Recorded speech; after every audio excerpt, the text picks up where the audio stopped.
사랑한다고 고백한 순간 그 말이 누군가의 운명을 바꿔버릴 거라고는 아무도 상상하지 못했는데요.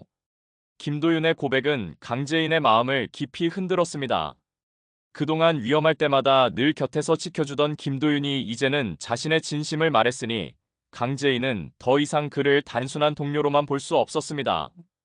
하지만 그녀의 마음 한편에서는 여전히 황기찬과 강세리의 그림자가 짙게 드리워져 있었고, 자신이 품고 있는 복수의 계획 때문에 이 감정을 받아들일 수 있는지 두려움이 엄습했습니다.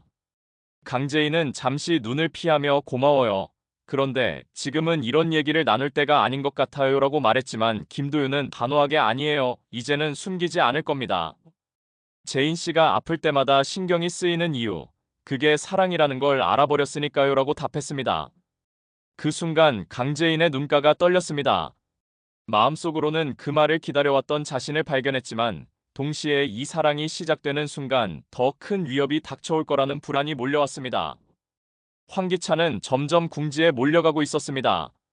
투자사 계약이 무산된 데다 믿었던 노숙자의 땅 투자까지 사기로 드러나면서 자금줄은 완전히 끊겼습니다. 게다가 최측근이라 믿었던 윤 비서마저 이중 스파이로 드러난 대이어 사직서를 남기고 사라졌으니 이제 곁에는 아무도 남지 않았습니다. 황기찬은 분노와 불안에 휩싸여 노숙자를 몰아붙이며 넌 대체 왜 내 옆에 있는 거야? 결국 나까지 파멸시키려고 작정했어라고 소리쳤지만 노숙자는 억울하다며 발버둥쳤습니다. 하지만 황기찬의 눈에는 그 어떤 말도 변명으로밖에 들리지 않았습니다. 그는 자신이 쌓아온 모든 것이 무너져 내리는 듯한 공포에 휩싸였고 서서히 고립돼 갔습니다. 그 틈을 강세리가 놓칠 리 없었습니다. 이미 홍 사장을 시켜 강재인을 제거하려 했지만 실패하자 이번에는 김도윤을 직접 겨냥했습니다. 그녀는 김도윤의 과거를 은밀히 조사했고 충격적인 사실을 알아냈습니다. 바로 김도윤의 아버지가 과거 황기찬의 회사와 연루돼 있었다는 것이었는데요. 김도윤조차 몰랐던 이 비밀은 강세리에게 완벽한 무기가 되었습니다. 강세리는 속으로 비웃으며 사랑? 웃기지 마. 아버지의 과거 하나만 까발려도 둘은 갈라서게 돼 있어라고 중얼거렸습니다. 이 와중에 강미라는 황기찬을 더욱 압박했습니다. 협력업체 비리 제보에 이어 회사 내부 자금 흐름을 추적하면서 황기찬이 갤러리 비자금을 움직이려 한다는 사실까지 알아낸 것입니다. 강미라는 회의석상에서 공개적으로 회사를 사금고처럼 쓰는 사람이 무슨 경영을 하겠다고 나섭니까? 이제 당신의 시대는 끝났습니다라고 일침을 날렸습니다. 직원들 앞에서 망신을 당한 황기찬은 치를 떨었지만 동시에 자금이 급한 나머지 더 큰 무리수를 두려워했습니다. 그는 갤러리 비자금을 끌어 새로운 투자자를 유치하려 했지만 그 자리에 나타난 인물은 뜻밖에도 정윤이었습니다. 과거 자신이 배신했던 그녀가 이번에는 단순한 투자사가 아니라 황기찬을 무너뜨리려는 적으로 돌아온 것이었죠. 황기찬은 순간적으로 얼어붙었고 정윤이는 차갑게 웃으며 이번엔 내가 당신을 끝내러 왔습니다라고 선언했습니다. 동시에 홍 사장의 자백은 사건의 판을 뒤흔들었습니다. 그는 경찰 앞에서 강세리의 지시에 따라 움직였다라고 폭로하며 황은호 유괴와 살인까지 자신이 저질렀음을 인정했습니다. 강재인은 충격에 휩싸였지만 강세리는 오히려 태연하게 웃으며 말했습니다. 그래, 다 내가 한 거야. 그런데 증거는 있니? 네가 가진 건 고작 한 사람의 이뿐이잖아. 강재인은 분노했지만 그녀의 대담하고 치밀한 태도에 오히려 소름이 돋았습니다. 마치 모든 상황을 통제하고 있다는 듯한 강세리의 미소는 강재인을 더욱 불안하게 만들었습니다. 그 후 강재인의 내면 갈등은 더욱 깊어졌습니다.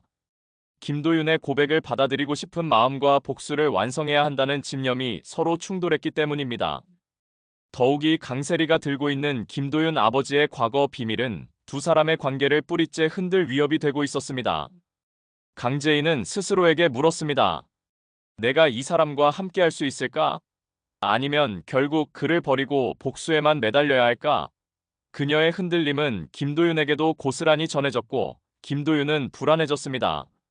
황기찬은 몰락을 피하기 위해 발버둥쳤습니다.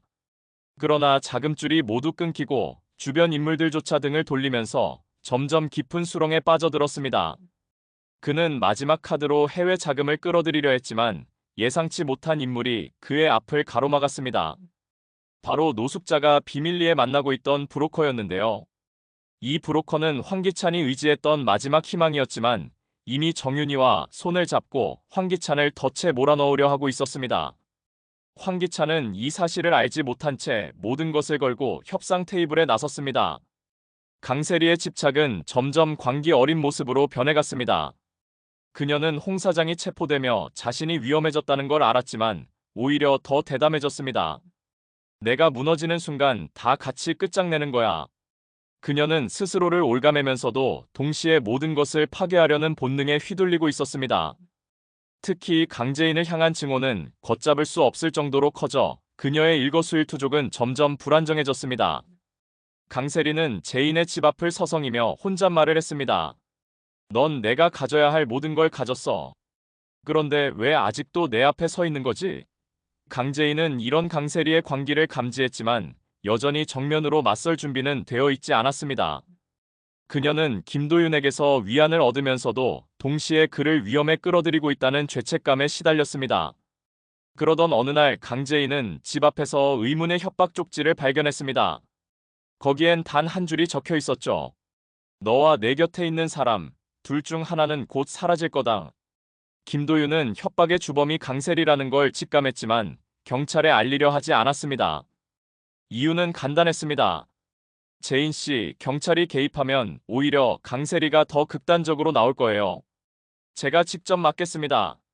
그의 말은 강재인을 안심시키려는 의도였지만 사실상 목숨을 건 선언이기도 했습니다. 한편 홍 사장의 자백으로 수사가 확대되자 경찰은 강세리의 이름을 직접 거론하기 시작했습니다. 그러나 강세리는 여전히 여유로운 태도를 보였습니다. 경찰? 그 사람들은 증거 없으면 아무것도 못해. 그녀는 오히려 강재인과 김도윤을 더 거칠게 몰아붙이며 마지막까지 모든 걸 움켜쥐려 했습니다. 모든 인물들의 운명이 한 줄로 이어진 듯 얽히면서 이야기는 한층 더 깊은 긴장감 속으로 빠져들었습니다. 강재인은 사랑과 복수 사이에서 무너질 듯 흔들렸고 김도윤은 아버지의 과거라는 족쇄와 싸워야 했습니다. 황기찬은 몰락을 막으려 발버둥쳤지만 결국 자신이 쌓아올린 거짓과 탐욕이 그의 목을 죄어왔습니다. 그리고 강세리의 광기는 마치 폭발 직전의 시한폭탄처럼 모두를 위협하기 시작했습니다. 과연 누가 끝까지 살아남을 수 있을까라는 질문이 이제는 모든 시청자의 머릿속에 자리 잡게 될 것이었습니다. 황기찬은 더 이상 믿을 사람이 없다는 현실 앞에서 스스로를 갉아먹고 있었습니다. 그는 거울을 바라보다가 중얼거렸습니다. 나는 절대 쓰러지지 않아. 아직 끝난 게 아니야. 하지만 그의 눈빛은 이미 공허했고 손은 술잔을 움켜쥔 채 떨리고 있었습니다. 과거 그가 모든 것을 지배한다고 믿던 시절과는 달리 지금의 황기찬은 두려움 속에 갇힌 한 인간에 불과했습니다. 그 두려움은 그를 더욱 공격적으로 만들었고 그는 남아있는 인맥을 총동원해 비밀리에 자금을 끌어오려 했습니다.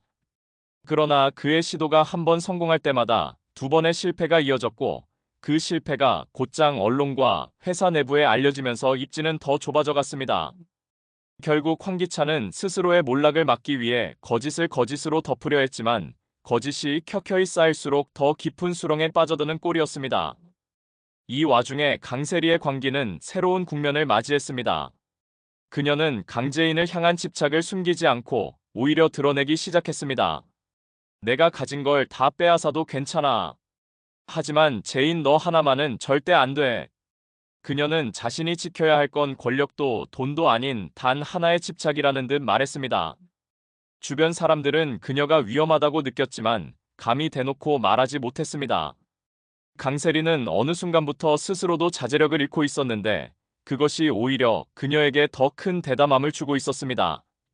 밤마다 강재인의 집 앞을 서성이고 김도윤의 일거수일투족을 감시하면서 그녀는 점점 더 위험한 존재로 변해갔습니다. 김도윤은 자신을 향한 강세리의 시선이 예사롭지 않음을 느꼈습니다. 하지만 그는 오히려 그것을 방패 삼아 강재인을 지켜내겠다고 다짐했습니다. 나만 희생하면 재인을 지킬 수 있을 거야. 그의 마음은 단단해졌지만 동시에 그 다짐이 얼마나 위험한 선택인지 알 수 없었습니다. 그는 경찰에게도 사실을 숨기고 오히려 스스로 강세리의 타깃이 되려 했습니다. 강재인은 그런 김도윤의 태도가 불안하기만 했습니다. 왜 나를 위해 당신이 모든 걸 짊어져야 해요? 나 혼자 감당할 수 있어요. 그녀의 말은 간절했지만 김도윤은 미소 지으며 답했습니다. 혼자가 아니잖아요. 이제는요.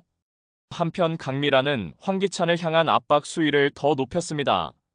그녀는 회사 이사회에서 황기찬을 몰아내려는 움직임을 주도했는데 이제는 단순히 비리를 문제 삼는 수준을 넘어서 그의 존재 자체를 부정하기 시작했습니다.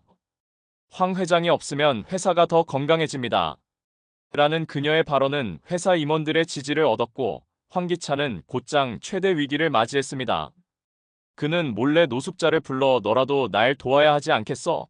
우린 가족이잖아라고 애원했지만 노숙자는 차갑게 말했습니다. 이제 그 말 아무도 믿지 않아. 황기찬은 충격에 빠졌습니다. 자신이 가장 의지했던 어머니조차 등을 돌렸다는 사실은 그의 자존심을 완전히 무너뜨리는 일이었습니다. 이 모든 상황 속에서 정윤희는 차분히 황기찬의 몰락을 준비하고 있었습니다. 그녀는 과거의 배신을 갚기 위해 증거들을 모으고 언론과 연결고리를 만들며 황기찬이 다시는 일어나지 못하도록 치밀하게 움직였습니다.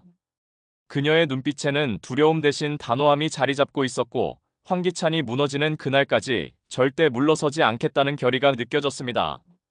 결국 이야기는 점점 더 폭풍 같은 갈등 속으로 빨려 들어갔습니다. 황기찬은 권력을 지키기 위해 목숨까지 걸 기세였지만 그를 둘러싼 모든 인물들이 하나둘씩 등을 돌리며 그의 마지막 숨통을 조여왔습니다. 강세리는 사랑이라는 이름으로 포장된 집착에 사로잡혀 광기로 치닫고 있었고 강재인은 사랑과 복수 사이에서 흔들리며 어느 쪽도 놓지 못한 채 고통 속에 서 있었습니다. 김도윤은 그런 강재인을 지키기 위해 자신을 희생하려 했지만 그 선택이 과연 구원이 될지 파멸이 될지는 누구도 알 수 없는 상황이었습니다. 그리고 시청자들은 이제 묻게 됩니다. 과연 이 싸움에서 끝까지 살아남는 사람은 누구일까? 사랑은 복수를 이길 수 있을까? 아니면 복수가 사랑마저 삼켜버릴까? 열려 있었고 그 불확실성이야말로 다음 전개를 기다리게 만드는 가장 큰 힘이 되고 있었습니다.